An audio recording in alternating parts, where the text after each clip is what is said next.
Hello everyone, welcome back to my channel. তো অনেক অনেক দিন পর গিয়ে এটা ফার্স্ট টাইম আরেকটা ছোট্ট ব্লগ তোমাদের সাথে শেয়ার করছি। তো দেখো, সেদিনকে ছিল আমার ছেলের বার্থডে। তো আমরা নিজেদের মধ্যেই আর কি করেছিলাম ঘরোয়াভাবে, একদমই ঘরোয়াভাবে। শুধুমাত্র আমার বাপের বাড়ির তরফের আমার বাবা ছাড়া আর কেউই ছিল না, আর এবারের আমার শ্বশুর বাড়ির লোকজন। তো দেখলে কি সুন্দরভাবে বেলুন দিয়ে আর কি আমার ছেলের বাবা আর কি ডেকোরেট করে দিয়েছে, সুন্দর করে সাজিয়ে দিয়েছে। তো যাই হোক, দেখো আমিও মাঝখানে সেজে গুজে একটু ভিডিও করছিলাম, তো সেটাই তোমাদেরকে দেখাচ্ছি। তো এইদিকে আমার পুচকু রেডি, ও কেক কাটার জন্য অধীর আগ্রহে বসে রয়েছে। আর ওর টুপিটা ওই যে মাথার যে টুপিটা দেখছো, বার্থডে টুপি, তো এটা প্রথমে পরেনি, তো পরে আর কি পরার জন্য তো একদম অস্থির হয়ে উঠেছিল। তো ওর বাবা ওকে আবার ঠিকঠাক করে পরিয়ে দিচ্ছে, প্রথমের পরাটা ঠিক হয়নি। আর ছোট্ট তো মানে ভীষণই মজাই ছিল যে কেক কাটা হবে, আর বেলুন খুব পছন্দ করে, আর কেক খেতে ভীষণ ভালোবাসে। আর টুপির মধ্যে দেখো ওর প্রিয় কার্টুন ক্যারেক্টার মোটু পাতলুর ফটো আঁকা ছিল। যাই হোক, এই যে কেক, তো ওর জন্য আর কি ওর প্রিয় চকলেট ফ্লেভারের কেকই আনা হয়েছিল। তো কেকটা দারুণ ছিল খেতে। আর ও তো এটা ওর বাবা রেডি করছে যে কীভাবে প্লেস করলে আর কি ভালো হয়, আর ও তো রেডি কখন মানে কেকটা কাট করবে। আর এদিকে দেখো, তার মধ্যে একটা ডিজাস্টার হয়ে গেছিলো, সেটা হলো আমাদের বাড়ির কারেন্ট চলে গেছিলো। বাড়ির মানে কি, লোডশেডিং হয়ে গেছিলো পুরো পাড়াতেই।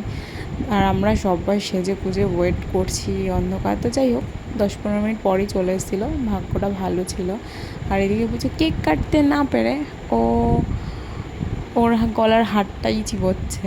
যাই হোক, এই যে পুরো ফুল ডেকোরেশনটা দেখো কি সুন্দর লাগছে। আর তোমাদের কেমন লাগছে তোমরাও জানাতে ভুলো না।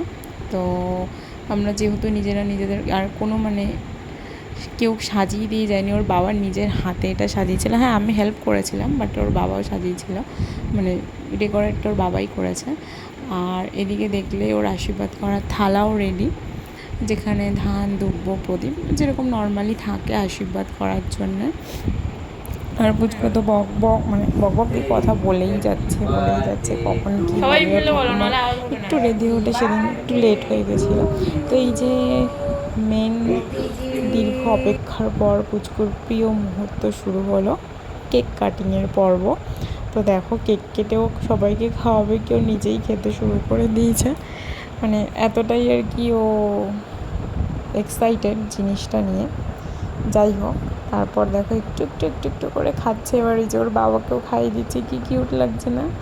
তো ওর বাবা আবার বলছে যে ওর দাদুকে আর কি আমার বাবাকে খাইয়ে দিতে। তো কোন হাত দিয়ে খাওয়াবে বুঝতে পারছে না, একবার ডান হাত একবার বাঁ হাত। ওর বাবা বারবার বলছে বাঁ হাত দিয়ে খাইও না। আরও অনেকটা তুলে নিয়েছিল কেকটা, আর আমার বাবা বলছে যে এতটা না, একটুখানি। এবার দেখো আমি চলে এসেছি, তো আমি ওকে আর কি কেকটা খাওয়াবো বলে।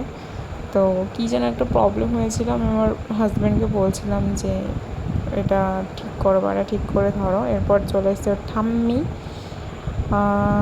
তো ঠাম্মি এবার ওকে আশীর্বাদ করছে। দেখো, মানে আমরা চেষ্টা করেছি নিজেদের মতো করে যতটা সম্ভব ওর বার্থডেটাকে স্পেশাল করে তোলা যায়, তো সেই চেষ্টাই আর কি রয়েছে।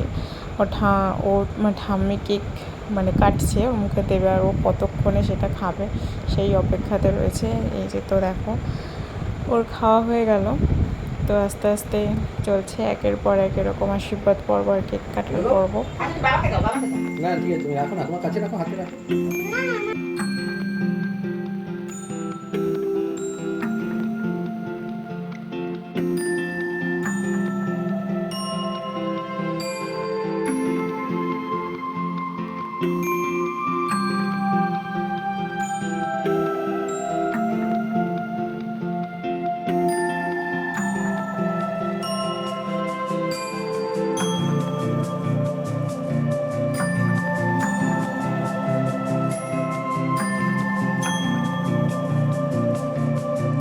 তো দেখো, এখন ওর বাবা আশীর্বাদ করছে, এরকম একে একে আমরা সকলে আশীর্বাদ করেছি।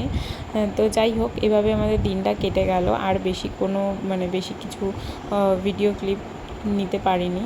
আর অ্যাকচুয়ালি ভীষণই ব্যস্ত ছিলাম, নিজেদের মধ্যে হলেও বেশি ব্যস্ত ছিলাম। আর তার মাঝখানে একটু সুযোগ পেয়ে ওর সাথে আমি ভিডিও করছিলাম। ওর সাথে ভিডিও করা মানে ভীষণই চাপের একটা বিষয়, কেন ও চুপচাপ থাকে না, তুত্তুর করতেই থাকে। সো যাই হোক, এরকমভাবেই সারা দিনটা আর কি মজা করে কাটিয়ে দিলাম। তো দেখো বার্থডে শেষে বেলুন টেলুনের কী অবস্থা, এই এখানেই আর কি ব্লগটা শেষ করছি, কেন কি এর বেশি আর তুলতে পারিনি। তোমাদের ভালো লাগলে অবশ্যই জানিও, আর ভিডিও ভালো লাগলে চ্যানেলটাকে প্লিজ সাবস্ক্রাইব করে দিও। টাটা।